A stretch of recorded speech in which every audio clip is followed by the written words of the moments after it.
Well, here is my Redneck water fountain. It's an old sluice box, or actually an old rocker box that I had just laying around, and decided to throw some fake gems in there I got at Michael's. They're just pieces of plastic, look like rocks, look like gemstones. Threw those in there with some carpet, and then just got a pump, a 130-gallon pump.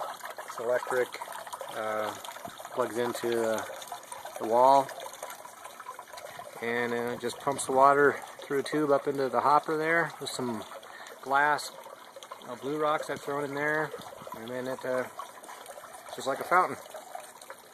Got a little tub for it to catch the water. Works pretty neat.